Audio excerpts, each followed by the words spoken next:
cross-party group of female MPs has launched a campaign to urge employers to publish the details of their gender pay gap. Later this week, companies with more than 250 employees will be required to do so by law. The campaign, #PayMeToo, will give women advice on how to tackle the pay divide in their workplace. Well, I'm joined from Walthamstow in East London by the Labour MP Stella Creasy, and from Westminster by Kate Andrews, author of the Gender Pay Gap Reporting Measures at the Institute of Economic Affairs. Stella Creasy, I'd like to begin with you. Yeah. You're part of this campaign. Why did you decide that you needed to start it? Well, because it's one thing to have the data, which now companies have to give us by Wednesday of this week. All companies with over 250 employees, both in the public and the private sector, have to publish this data. But if we just have the data, we don't do anything with it, then what's the point? So we've set up this campaign for two reasons. First and foremost, because we've heard some worrying reports of when people have started talking about the data that has been published, being shut down in their workplace, being told that somehow if they raise these issues, it might affect their career. So we want to be very clear that people have a protected right to freedom of speech in the workplace, to raise these issues, to ask their employers what they're doing about them, to be part of a trade union, to be part of a women's network saying this isn't good enough, but also to gather people's experiences of what happens when they use this data so that we can then use that in Parliament. We want employers to know that we have the back of those people coming forward wanting to have this debate, and that we will act if we see them being silenced. Okay, Kate Andrews, #PayMeToo. Are you going to be signing up? I'm not. When the Me Too campaign first started, it was about women all over the world coming forward with their experiences of harassment and sexual assault. It was very serious, it was very meaningful, and it was organic.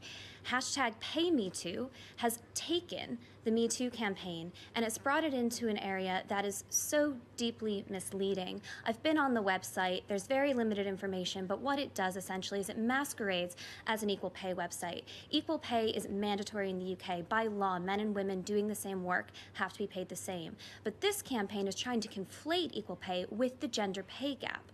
The gender pay gap comes down to a myriad of factors, from job to age to experience, many of which have absolutely nothing to do with gender. And is trying to conflate the two, which I think at best is deeply misleading. And frankly, to piggyback on the Me Too campaign with this kind of misleading information is, the only way to paint it is that it's insulting. Stella, what do you say to that? Deeply misleading, and that you're just piggybacking off... Sorry, Kate, your problem is the hashtag. Stella. My problem is that this data is showing us that on average, women are paid 14% less than men in the organisations they work for. In fact, in some organisations, it's much bigger. We've got one example already of a hospital where for every 59p a woman earns, a man earns £1. That is a gender pay gap. That is absolutely right. It's something different to the equal pay legislation that we have in this country. But we need to deal with both, because what this data is telling us is that women are not being promoted, not being given the same opportunities, and as a result, we're all missing out. In Sky, for example, only a third of the top jobs are taken by women. That's now what this data tells us. Frankly, getting hung up on the hashtag rather than recognising what we're facing in this country, that doesn't sound like good economics to me, Kate.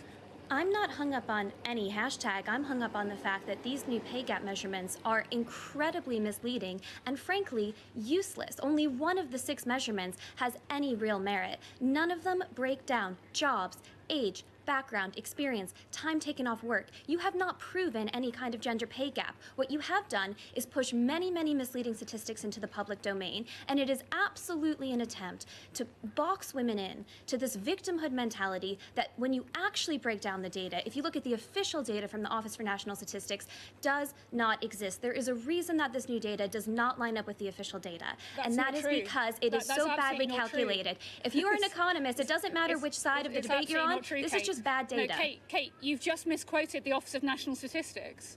Kate, you've just misquoted the Office of National Statistics, which own studies show that indeed the gender pay gap amongst young women graduates and male graduates is growing. So actually, equal pay and gender pay in this country Stella, is stagnating. that is some ugly but let's look at the data that we have in front of us. Well, we can ask the Office for National Statistics to confirm that, but that's what their data shows. You've asked about the data that the government is publishing. -5.1. One at a time. You have to just go one at a time. I'm sorry. Stella, you go ahead. Look, okay, Kate, you want to talk about the data that's been published. I think a lot of women right now who are looking at data that shows that the bonuses that men in their company are getting are sometimes 50% more than them would disagree with you that that isn't meaningful information to know. I think a lot of women in companies and indeed in our public sector, for example, in the NHS where we're seeing a pay differential, despite the majority of the workforce being female, would find it insulting that you think that that is an interesting thing that we need to discuss. We need to understand why that is happening. This data is the first step. The next step is to ask companies what they're doing about it. That's exactly what this research helps us to do. And Stella, for you to say that this data is misleading or unimportant, well, I have listened to you, Kate, and I have listened to you insult the Office of National Statistics on their own research. So I think at the very least, you look at the data we're talking about today. Stella, at the end of the day... Oh, sorry, I disagree, and I think the numbers of women... It's actually about helping everyone, Kate, because the gender pay gap doesn't help anyone. What it also tells us is that still too often the idea about flexible work is something that women have to deal with rather than parents, for example. And what we're looking at for these companies, thankfully most of them take a very different view to you. They recognise it's a problem. If they're not tapping into the pool of talent they have in their companies because of the gender, they know they're missing out. What this data is doing is driving that conversation. What this campaign is doing is helping women and men be part of it. Stella, the truth of the matter is that when you actually examine the measurements of this, you need so much more data in order to render anything meaningful from them. If you look at the bonuses that you just mentioned, it is impossible to know if men and women are being paid unfairly via bonuses unless you know what their actual salaries are. So you can know the percentage of their salary that's going towards a bonus, and so you actually have some meaningful data. We don't, Stella. The crude numbers that the government has mandated that companies report does not dive into any of this, and that makes it extremely misleading. Companies like EasyJet and Phase 8 are always going to have a wide gender pay gap, not because of discrimination, but because they do mass hiring of women into their primary and the majority of their roles, which happen to be in things like retail and cabin crew. Your government figures do not highlight that in any capacity, and now you have launched a campaign that directly tries to conflate the gender pay gap with equal pay. And if I may just finish, because I think you have had your time to speak, what this real attempt is here is to hit the reset button on equal pay. Women have been doing so well, and the stats prove it when you actually break down the data like for like, that the victimhood groups need to hit the reset button in order to keep their membership going. It works in elections, it works for things like the Equal Pay Day campaign, but women out there need to know just how misleading this data is, and I don't think your hashtag or your attempt to make companies report these misleading figures is helping them.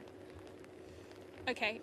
I'm dealing in facts, and the evidence that we have talks about the different quartiles. I absolutely agree with you. I absolutely agree with you that this data set is not complete. For example, I'd like to look also at the difference in terms of people from black and ethnic minority backgrounds, from disability backgrounds. But I'm just worried, Kate, the more and more I hear you talk and bandy around terms like victimhood, the more and more I don't think you're dealing in facts and actually what is being recorded at the moment. This data is driving a conversation because it does give the different pay quartiles in companies. That's how I know that Kimberly right now is working for an organisation where only a third of the people in the top jobs, in the top pay quartiles, are women, because that data is in the data set. I really suggest that it might be worth you go back and having a look at this data. I agree with Kate, I've listened to you, and I've been insulted by you. You've insulted the ONS. At the very least, don't insult Kimberly for the data being presented to her about her company. Like your campaign. You called it victimhood to talk about gender pay. No, to conflate equal come pay on, and gender okay. pay It's is the trying 21st to century. perpetuate a Don't victimhood. women I think we're going to have to stop it there. Let's not talk about who's insulting who here. Let's talk about going forward. So, Kate, where do we go from here? I think we absolutely need to roll back these pay gap measures because they haven't actually revealed anything meaningful. One area where I do think Stella and I might have some agreement is on things like shared parental leave, and it's a real shame that more men haven't taken that up. The only way to really tackle women getting into more senior roles is for more men to take time off work and to really split childcare. I mean, that would be a much more interesting campaign, especially because we know that so few men in the UK have taken up shared parental leave. But at the moment, what we're doing is we're demonizing actually many quite well-meaning companies, and we're really insulting women by suggesting to them that they're not doing as well as the actual official data shows. And when you break down these job comparisons like for like, when you look at age, when you look at experience, you get a very different picture. And it's really important that women sitting at home hear that, because it's just not what they're being told by MPs, by representatives, and by a modern-day feminist movement that doesn't have their best interest at heart. Okay, Stella Creasy, where do you think we should go from here? Yeah, and back in the real world, where women do recognise in their workplaces they still face discrimination, where this data is helping to drive a conversation about what happens next. Maybe one of the things that we need to do is to tackle those tired old gender stereotypes that somehow suggest that retail is for women, or that companies like EasyJet, where there are pilots, that women can't fly planes. Maybe one of the things that we actually need to do is ask employers why their top jobs aren't open to women, which is what this data will help us start that conversation to do. It's also about making sure this conversation isn't shut down by people talking about victimhood or somehow that modern feminism is failing women. Feminism isn't about women, it's about power. It's about the power to see that 51% of our community doesn't get the same chance as the other 49% because of their gender. This data is part of that conversation. It's not the only conversation. I know from actually working in the communities and working in the real world, that's a conversation we need to have. Lots of us talk to women, Okay, Stella Creasy, Kate Andrews, thank you so much for coming on and chatting to us.